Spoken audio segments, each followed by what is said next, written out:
Next speaker is coming from Asia, from Hong Kong, Chief Executive Officer of Insurance Authority in Hong Kong, Mr. Clement Cheung. Thank you very much for being here, and thank you for joining the stage.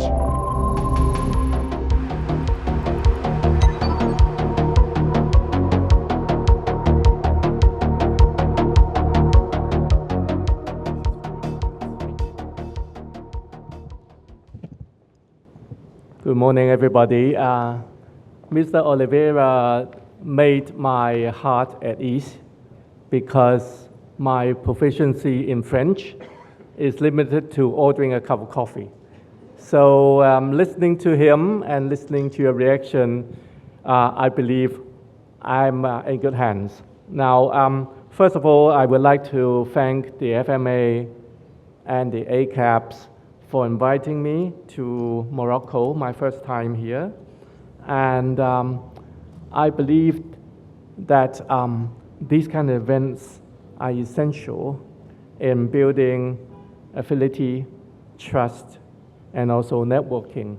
I'm very impressed because not just of the size of the audience, but looking at the way of the interactions outside the coffee session, I have a good reason to understand why you have been able to hold this event for 12 years.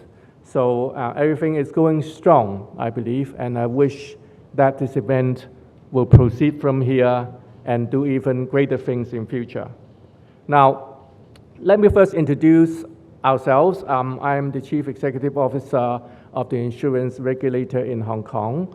Now, insurance regulation has been going on in Hong Kong for several decades, but there was a fundamental change in that in the year of 2017, the government decided to carve off the government part of this supervision function and set it up as an independent authority.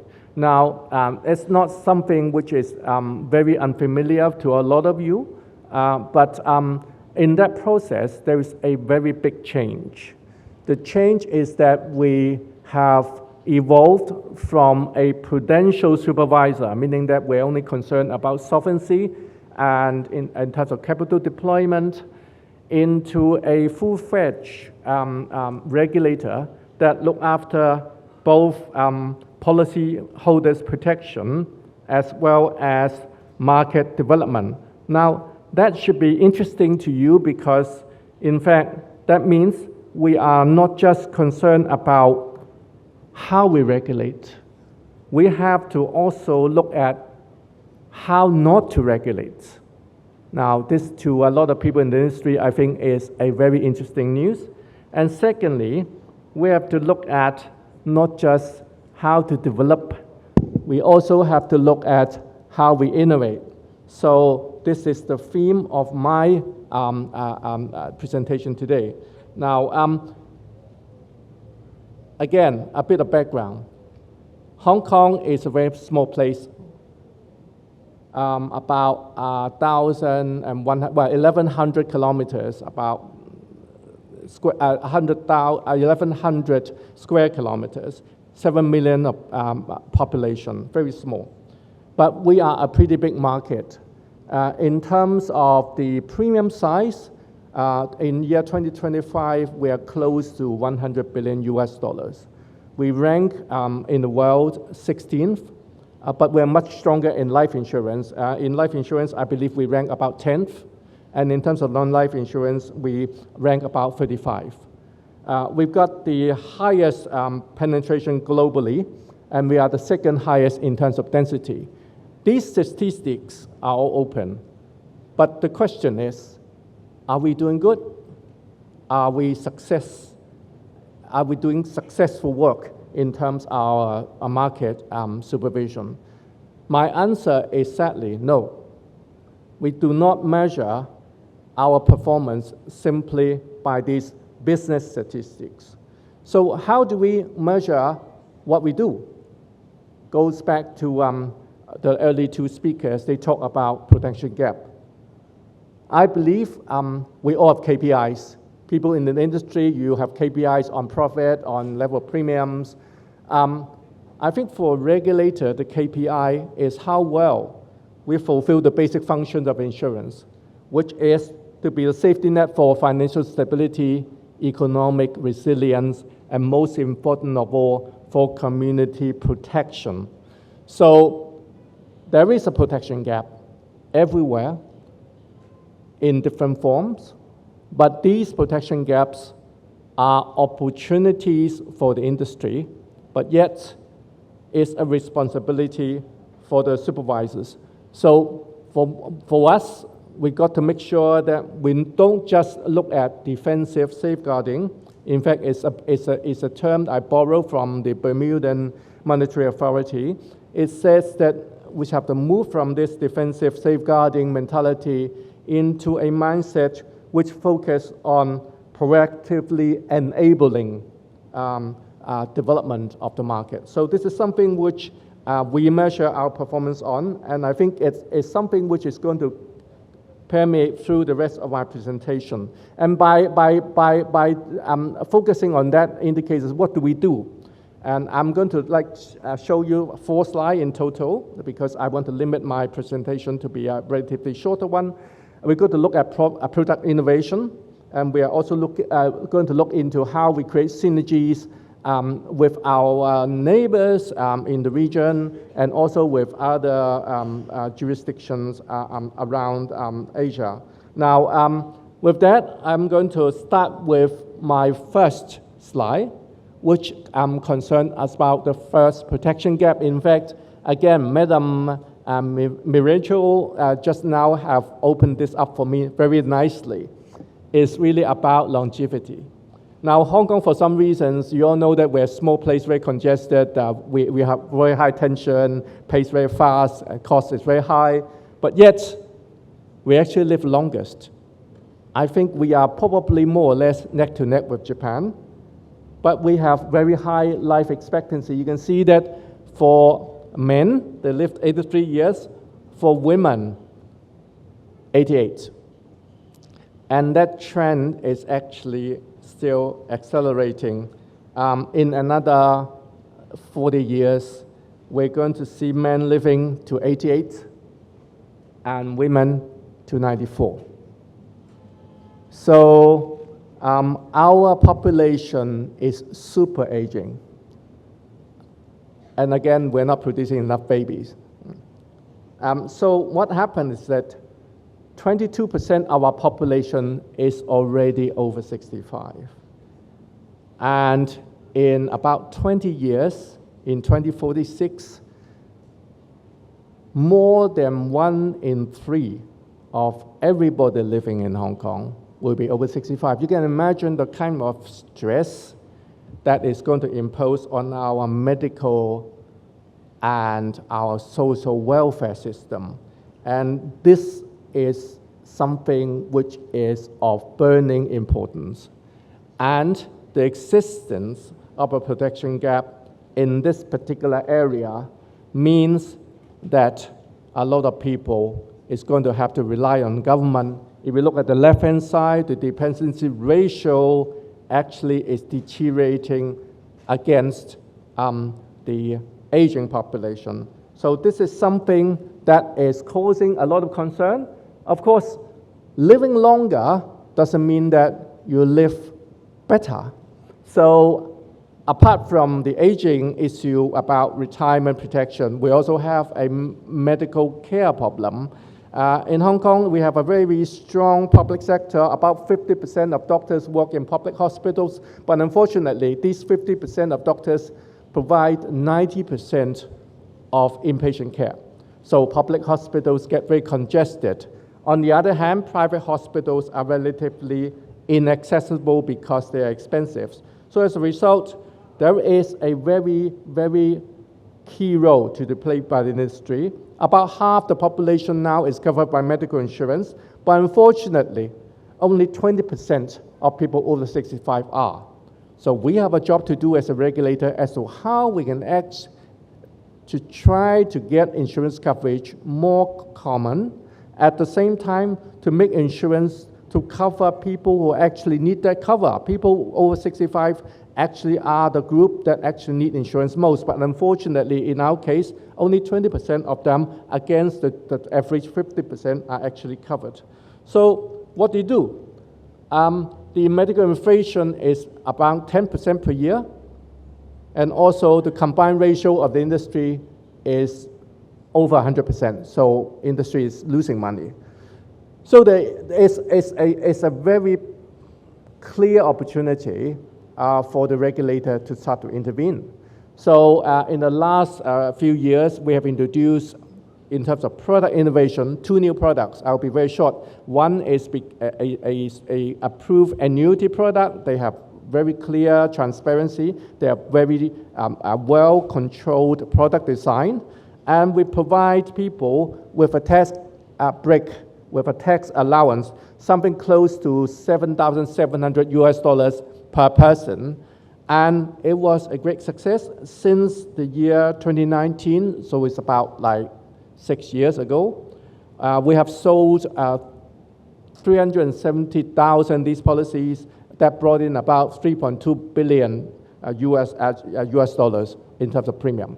Along the same lines, we have introduced a similar product which actually covers health, again with highly controlled product design and with enhanced disclosure.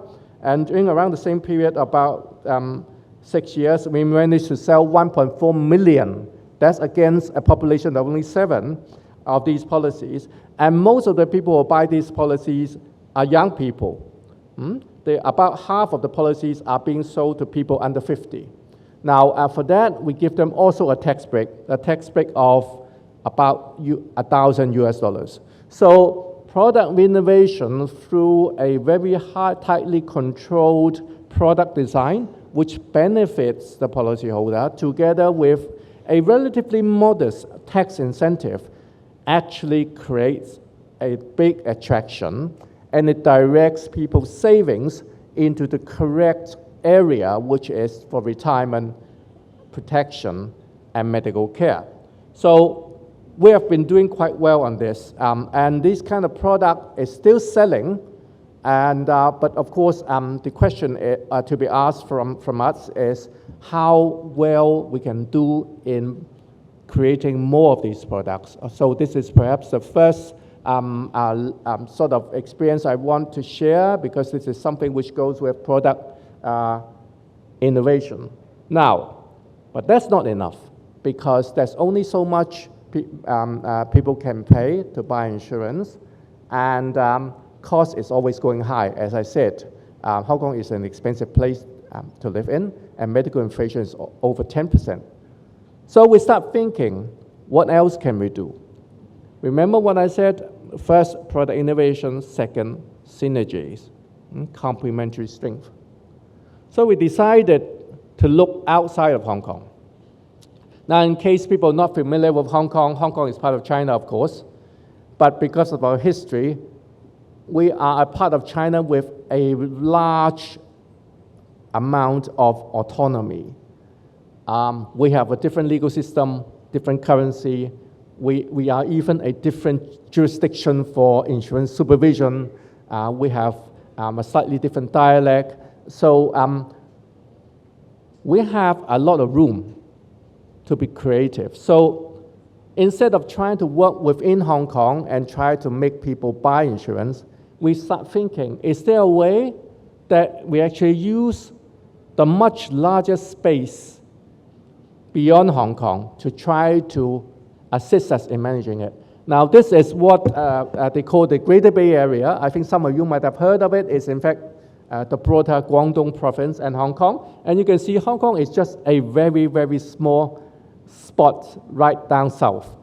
We have 11 cities in this area. This whole region is 50% the size of Hong Kong. 50%, 50. A lot of land, a much bigger population, and therefore lower cost of providing service. So we are now working with the industry of Hong Kong to try to manufacture products that allow people to save. So in a way, we're trying to use the strength of Hong Kong and the autonomy of Hong Kong to help people to do investment and to try to create additional savings through either typical participating policies or through annuities. And once they save up to a certain level, when they retire, we want them to be able to access guaranteed duration of stay in certain elderly care facilities up north. At the same time, we also have a very convenient access through the boundary which exists between Hong Kong and the rest of China. People now go to these medical facilities up north at a fraction of the cost of they pay in the Hong Kong private sector facilities. Just take one example for a lot of cancer drugs, because the rest of China is procuring on a very large scale compared with Hong Kong. A lot of these drugs actually is at 1/10 of the price in the Greater Bay Area than in Hong Kong itself. So it sounds all good, but there are many challenges, as I said, to systems, to places. So we have to do a lot to try to harmonize the systems. For example, we have different standards on medical facilities. We have different treatment protocol. We got to do that. The medical records are not transferable. Isn't it fascinating? So we have to make sure that we have a way to have data exchange with the Chinese mainland. We even have to organize, quite recently, a pilot for ambulances to come across, because there are certain issues or certain cases where people will have to come back to Hong Kong for treatment, and ambulances actually can't come through normally because two jurisdictions. But what I'm trying to tell you is that it is going to work. We are already expanding the scheme, and the scheme initially got a lot of resistance because people do not trust to access service in somewhere which they are not familiar. But now increasingly, because of the cost differential and because of the convenience, and most important of all, a lot of Hong Kong entrepreneurs are starting to see this trend and start investing into Guangdong to try to provide a kind of quality of service that allow Hong Kong people to gain the trust. So this is something which I believe is going to work. It's going to provide tremendous opportunities also for the industry, and not just insurance industry, but also for elderly care service providers as well as medical service providers. So this is something which I believe is a good way to learn about how we can actually collaborate, create synergy, and use complementary strength to try to be able to resolve an issue. Now, I move on to my third slide. It's again something which is not too unfamiliar to you, because just now, I think Mr. Oliveira actually talked about is about climate change. Now, the year 2025 in Hong Kong is what we called a year of awakening. We are seeing a lot of events which we believe will not happen, or we believe is going to happen every few decades, happening at the same time. In Hong Kong's case, our Nat Cat is very much about water. It's actually typhoon and flooding. Now, in 2025, we have a record on everything. We have 5 black rainstorms, and for those of you who do not actually know about this, a black rainstorm is the highest level of alert in Hong Kong on rainfall. It defines as 70 millimeters of rainfall in 1 hour. We had 5 of those within 1 year, which is unheard of since the system was introduced in 1992. And you can imagine where you have such a large amount of water, very localized, they could actually create havoc on the transport system. And because Hong Kong, urbanized Hong Kong is so congested, having problem with public transport is actually create a lot of repercussions on business, on individuals. We also have a lot of thunderstorms. which actually hit our power supply system, and we never end up with a lot of people getting stuck in high-rise buildings because the lift won't work. At the same time, we've got 14 tropical typhoons in 1 year, and they all come in the summer. So you can imagine, we have all these very wet and howling friends coming to us every 2 to 3 times every month. This is something which is very unusual, and normally we only have 6, but we had 14 last year. And finally, out of these 14, 2 are top class. They are typhoon signal number 10. They are the maximum wind speed kind of typhoon, and this is something which actually never happened since 1964, before a lot of you are born. So this is a year of reckoning. And it's not just Hong Kong. In fact, if we read the news, Asia itself is suffering because of the very active monsoon system and the interaction with the tropical cyclone system in the Pacific. So these floods and landslides are creating big problems, and in terms of protection gap, I think you all know globally it's 52%, but it varies. It varies even within Europe. For Asia Pacific, the protection gap, 88%. In China, I believe that figure is well above 90%. So it's something that we cannot neglect, but it's something that needs to do work collectively. So again, start with product innovation. So what do we try to do? We actually try to perform the role of a regulator to try to pull together different sectors that can help each other. So we pull in a university which is very advanced in high-resolution climate modeling. In fact, they do all these because they wanted to make sure that they can provide information for individual on microclimate. So you can tell exactly, how bad the air is, how hot it's going to be, how humid it's going to be, and they're going to advise what kind of things that people should or should not do.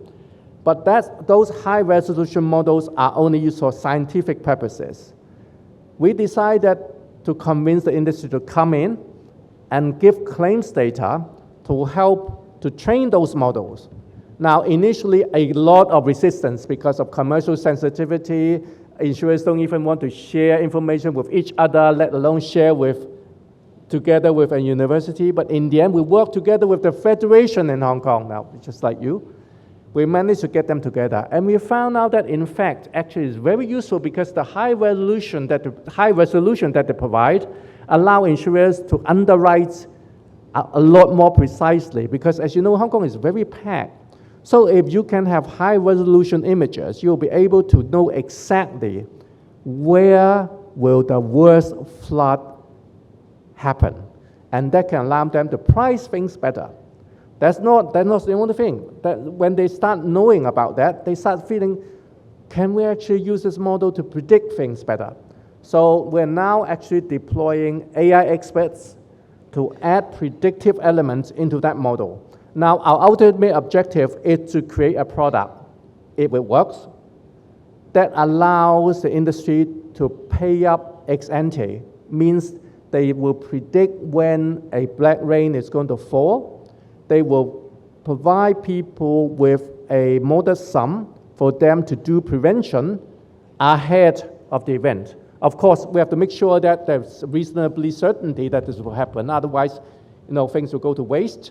But if this works, it will tremendously reduce the amount of claims and therefore benefit both the insured and the insurer. Now, apart from that, we're also convincing the government to come in. The government, again, felt that this is something which has nothing to do with government services. But the government in Hong Kong is investing heavily into drainage, into even seawalls in some of the areas of Hong Kong because of the storm surge. So we said, why don't we share the data so that government will be able to know exactly where to build, because you do not want to build where the harm is not going to be excessive. So the government's also coming in now willingly to try to see whether our information will guide them as to where to build, when to build, and what to build. So this is a good example of how we use product innovation to induce preventive measures, also to assist government into directing public resources to the best need. Now, I'll come to my final slide because I talk about product innovation and then I'll talk about what we call synergies, right? So we start also thinking that Hong Kong is a small place, right, as I said, and we got only hit by typhoon and flooding. But what else can we do to help the others? We do not just think about ourselves, we should think about what we can do for the others as well. So we look at what do we have in terms of strength. Of course, the strength in Hong Kong is a financial center. We are the #1 IPO venue for 2025. We have a very liquid and very vibrant security market. Last year, in terms of IPO, we have raised 37 billion US dollars, and our average daily trading value in Hong Kong every day is 33 billion US dollars. We have a lot of hedge funds. We are the #1 hedge fund hub in Asia. We have about 4.5 trillion US dollars of asset under management.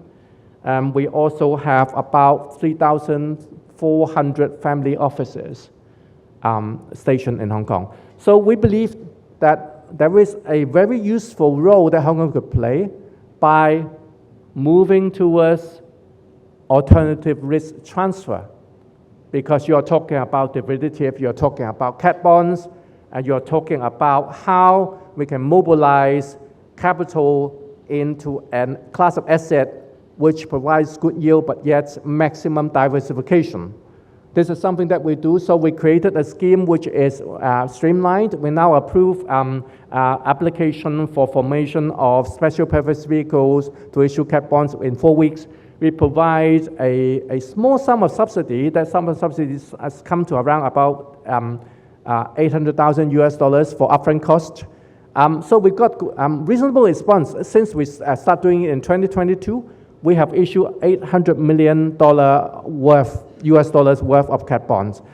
This is not big, but I can tell you, I'm always very proud of this. Out of that 800 million US dollar, we already pay out 150 to Jamaica because of Hurricane Melissa. So in a way that Hong Kong is actually using some of our strength to be able to help the others to cope with the ramifications of climate change. In a week from now, I'm going to go back to Hong Kong and I'm going to host a conference on insurance-linked security like cat bonds. And everybody who's actually going to be there are people from the buy side. People like hedge funds, people like insurers, people like family offices. So my job is to make sure that they understand, believe, and invest into this asset. And what we will do eventually, it will lower the risk spread.